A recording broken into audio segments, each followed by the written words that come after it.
Hello friends. आज हम बात करेंगे कुछ डेंजरस और पोटेंशियली जानलेवा गलतियां जो डायबिटिक पेशेंट्स में करना पेशेंट्स के लिए नुकसानदायक हो सकता है। इन गलतियों को डिस्कस करने का पर्पस ये है कि इनकी इंपॉर्टेंस को आप समझ सकें, इन छोटी छोटी मिस्टेक्स को आप अवॉइड कर सकें, ताकि डायबिटीज से रिलेटेड लॉन्ग टर्म या शॉर्ट टर्म जान का खतरा या प्रॉब्लम्स होने का खतरा आपको ना हो। लॉन्ग टर्म्स आप सेफ रहें डायबिटीज होने के बावजूद भी। आज हम इन गलतियों को डिस्कस करेंगे। टॉपिक पर जाने से पहले जो लोग हमारे चैनल पर नए हैं उन्हें रिक्वेस्ट करूंगा कि चैनल को सब्सक्राइब करें, वीडियोस को लाइक और शेयर करें।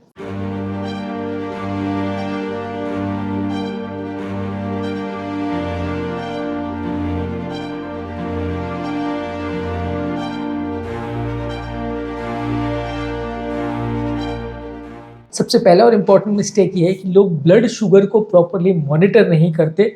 ब्लड शुगर को मॉनिटर करना बहुत ज़्यादा इम्पॉर्टेंट है।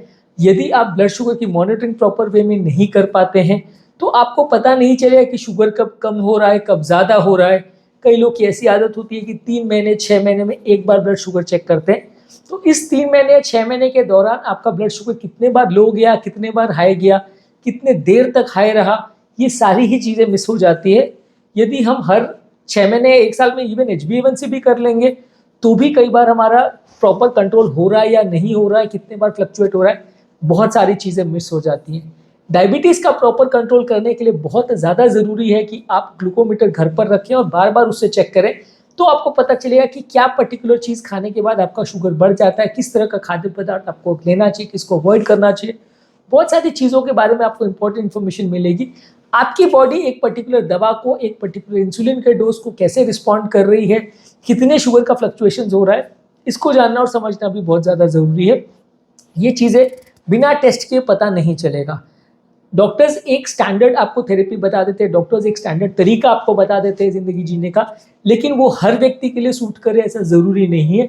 हर व्यक्ति की बॉडी की रिक्वायरमेंट्स अलग अलग हो सकती है। तो यदि आप ब्लड शुगर को चेक नहीं करेंगे तो कभी सडनली शुगर कम होगा, कभी सडनली ज़्यादा होगा और उसमें इमरजेंसी में आपको भर्ती करना पड़ेगा और जान का खतरा हो सकता है। ये एक पोटेंशियली बहुत बड़ा मिस्टेक है जो लोग करते हैं, शुगर को चेक ही नहीं करते हैं। दूसरा कॉमन मिस्टेक है कि इंसुलिन जो कि एक पोटेंशियली डेंजरस दवा है या जो डायबिटीज़ की मेडिसिन भी है, उसको अगर आप मिसमैनेज करेंगे तो बहुत बड़ी गलती हो सकती है।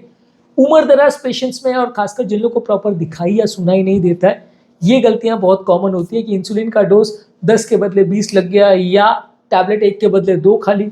अब बाकी चीज़ों में तो इतना फर्क नहीं पड़ता, मान लीजिए स्टैटिन है या खून पतला करने की दवाई 1 टैबलेट के बदले 2 ले भी ली तो ये मिस्टेक से पेशेंट की जान नहीं जाएगी। लेकिन शुगर अगर सडनली कम हो गया और खासकर अगर आपने ये गलती बिना जाने कर दी तो फिर और ज़्यादा मिस्टेक हो जाती है। कई बार क्या होता है कि पेशेंट टैबलेट खा लेता है, किसी को पता नहीं रहता 1 के बदले 2 खा ली, या 2 एक जैसे दिखने वाली टैबलेट को पेशेंट ने अलग अलग समझ के एक टैबलेट को ही डबल खा लिया। तो ये सारी मिस्टेक्स अगर टैबलेट्स को लेके अगर आप करेंगे तो इसमें बहुत ज़्यादा खतरा हो सकता है, क्योंकि इसमें आपको नहीं समझ में आएगा कि पेशेंट क्यों अनकॉन्शियस हो गया, क्या हो गया। और जब तक आप पेशेंट को हॉस्पिटल लेके जाएंगे तब तक हाइपोग्लाइसीमिया की वजह से पेशेंट की डेथ भी हो सकती है, कोमा में भी जा सकता है, ब्रेन और बॉडी परमानेंटली डैमेज भी हो सकती है। तो ये एक काफ़ी बड़ा मिस्टेक है जो अनएजुकेटेड लोगों के घर में, उम्र दराज लोगों के घर में या बीमारी अलग अलग तरह की होती है उससे ग्रसित लोगों के घर में काफ़ी होती है, जहाँ कोई देखभाल करने वाला नहीं होता है। होता क्या है कि कोई उम्र दराज हस्बैंड वाइफ है जो साथ में रह रहे हैं, लेकिन दोनों को प्रॉपर दिखाई नहीं देता, सुनाई नहीं देता। अब गलती से उन्होंने टैबलेट कम ज़्यादा ले लिया या इंजेक्शन का कम ज़्यादा डोज कर दिया, तो ये सब चीज़ों में गलती जब होती है तो डायबिटीज़ की मेडिसिन में इसका खामियाजा बहुत ज़्यादा होता है, क्योंकि बाकी सब बीमारियों में टैबलेट्स के डोज के कम ज़्यादा होने में जान का खतरा इतना नहीं होता, लेकिन डायबिटीज़ में तो डेफिनेटली बहुत ज़्यादा खतरा हो सकता है। इसके अलावा अगला कॉमन मिस्टेक जो लोग करते हैं वो फुट केयर का ध्यान नहीं रखते। डायबिटीज़ को लोगों को लगता है इंसुलिन की बीमारी, इसमें पाँव का क्या लेना देना। तो डायबिटीज़ जो है जब पाँव को अफेक्ट करती है और पाँव का केयर का प्रॉपर ध्यान नहीं रखते तो सडनली एक छोटा सा इन्फेक्शन भी जब बढ़ता है और गैंग्रीन बन जाता है, उसके बाद पेशेंट्स को बचाना बहुत मुश्किल होता है। कई बार पेशेंट को एम्प्यूटेट करना पड़ता है, जान चली जाती है। छोटे छोटे इन्फेक्शंस की वजह से भी डायबिटिक पेशेंट्स में पाँव में अगर ध्यान नहीं दिया जाए तो हो सकता है। डायबिटिक फुट केयर पे और डायबिटिक फुट पर अलग अलग वीडियोज़ हमने किए हैं चैनल पर काफ़ी, वो आप जरूर चेकआउट करिए, उसमें आपको पाँव का कैसे ध्यान रखना है वो पता चलेगा। लेकिन बहुत ज़्यादा डायबिटिक पेशेंट्स को पाँव की इंपॉर्टेंस क्या है और उसमें क्या ध्यान रखना है वो पता ही नहीं होता है और उस पर लोग बिल्कुल फोकस नहीं करते हैं। और जब कभी तकलीफ आती है तो फिर वो बहुत विकराल रूप लेके आती है और कई बार लोगों को उसका ज़िंदगी भर खामियाजा भुगतना पड़ता है। तो आपको ये ध्यान रखना है कि पाँव में एक छोटा सा होने वाला अल्सर भी डेंजरस हो सकता है, क्योंकि डायबिटिक पेशेंट में ब्लड सप्लाई कॉम्प्रोमाइज़ होता है, इम्यूनिटी कॉम्प्रोमाइज़ होती है और वो इन्फेक्शन जब बढ़ जाता है तो डायबिटिक पेशेंट को संभालना मुश्किल पड़ता है। इससे डायबिटिक फुट केयर एक बहुत बड़ा अलग चैप्टर है, अलग इशू है, तो हमने अलग वीडियो में डिस्कस किया, उस पर भी फोकस करिए। ये एक छोटी सी मिस्टेक है जो बहुत डेंजरस हो सकती है।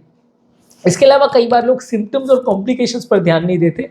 आपको क्या साइंस और सिम्टम्स मिल रहे हैं, आपको चक्कर आ रहा है, कमजोरी आ रही है, भूख ज़्यादा लग रही है, बेचैनी ज़्यादा हो रही है, पसीना ज़्यादा हो रहा है, दर्द हो रहा है, धड़कन बढ़ रही है, अब ये सारी चीज़ों को यदि आप इग्नोर करना चालू करेंगे तो दिक्कत हो जाएगी, खासकर heart related symptoms. Diabetic patient में कई बार पेनलेस हार्ट अटैक भी हो सकता है। ऑलमोस्ट 20-30% पेशेंट्स को डायबिटीज़ में पेनलेस हार्ट अटैक होता है, जिसमें पेन ही नहीं होता, सिर्फ घबराहट, पसीना, बेचैनी, थोड़ी सी सिम्टम्स होती हैं। यदि आपने इसे इग्नोर किया तो आप हार्ट अटैक मिस कर देंगे, जान जा सकती है। यदि डायबिटीज से related complication, low sugar, high sugar, इसके सिम्टम्स को मिस कर दिया तो भी प्रॉब्लम हो सकती है। डायबिटीज के और कॉम्प्लिकेशंस को भी आप मिस करते हैं। मान लीजिए पेशाब में थोड़ा जलन हो रहा है, आपने इग्नोर किया और पेशाब में इन्फेक्शन फैल गया तो पूरा पाइलोनेफ्राइटिस हो जाएगा और फिर किडनी को संभालना बहुत मुश्किल पड़ जाएगा। तो ये सारी छोटी छोटी साइंस और सिम्टम्स जो डायबिटिक पेशेंट्स में होती है, ये कभी कभी डेंजरस होती है और बहुत डेंजरस भी हो सकती है। तो इसको इग्नोर करना कई बार बहुत भारी पड़ता है। आप छोटे मोटे जो भी साइन सिम्टम्स हो रहे हैं, प्रॉब्लम हो रही है, अपने डायबिटोलॉजिस्ट या अपने फिजिशियन के साथ डिस्कस करें कि भाई मुझे ये प्रॉब्लम हो रही है और ये कोई सीरियस इशू तो नहीं है, तो इसे प्रॉपरली मैनेज किया जा सकता है। डायबिटीज़ बहुत ईजीली अच्छे से मैनेजेबल बीमारी है, बशर्ते आप इसका प्रॉपर ध्यान रखें और इसमें गलतियाँ ना करें। गलतियाँ होने पर लॉन्ग टर्म प्रॉब्लम्स ज़्यादा आती हैं। इसके अलावा लोगों को हाइपोग्लाइसीमिया का कॉन्सेप्ट नहीं पता होता है। हाइपोग्लाइसीमिया क्या है, कैसा है, किसको होता है, कितना सीरियस है, कितना सीरियसली लेने की ज़रूरत है, घर पर क्या मैनेजमेंट करने की ज़रूरत है, ये कॉन्सेप्ट लोगों को नहीं पता होता है। बहुत ज़्यादा पेशेंट्स जो हाइपोग्लाइसीमिया में उनकी जान का खतरा हो जाता है, वो भी प्रॉब्लम होती है। दूसरा, लोग कई बार अगर ध्यान नहीं देते हैं तो जब हाइपोग्लाइसीमिया होता है तो उसके बाद वो बहुत ज़्यादा डर जाते हैं, तो फिर टैबलेट लेना ही बंद कर देते हैं। तो ये दोनों ही तरह से पेशेंट को नुकसान करता है। यदि हाइपोग्लाइसीमिया हुआ तो भी प्रॉब्लम, और हाइपोग्लाइसीमिया से डर के आपने शुगर ज़्यादा मेंटेन करना चालू कर दिया तो भी प्रॉब्लम।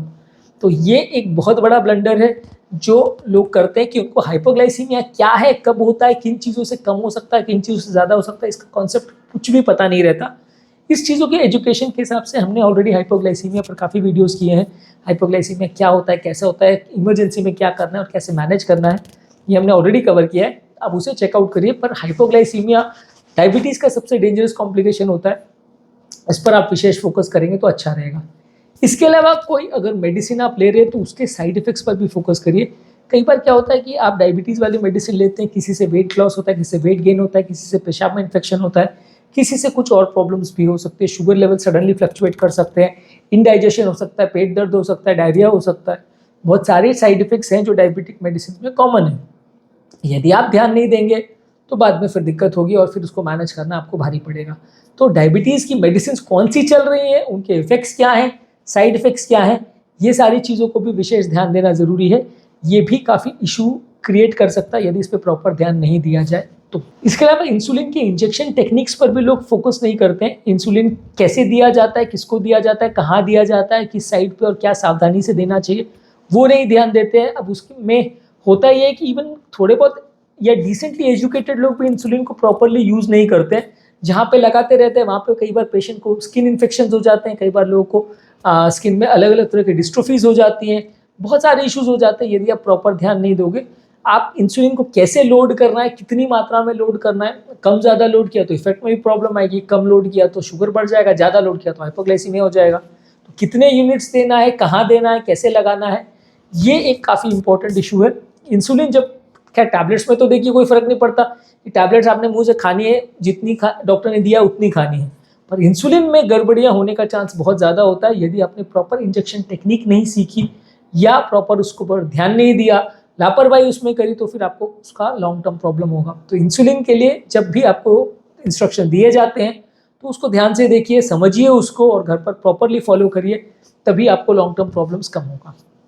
इसके अलावा अगला कॉमन मिस्टेक जो लोग करते हैं कि जब कभी भी उनको बार बार कहीं जाना होता है तो क्या चीज़ों को कैसे मैनेज करना है, उसका इमरजेंसी किट उनके पास नहीं होता और इमरजेंसी सप्लाईज नहीं होती। अब वो बाहर जाते हैं तो अपनी इमरजेंसी की मेडिसिन उनके पास नहीं होती, तो कहीं दवा खत्म हो जाती है तो दिक्कत होती है, या शुगर सडनली फ्लक्चुएट अगर करता है तो उसको कैसे मैनेज करना है वो भी उनको नहीं पता रहता।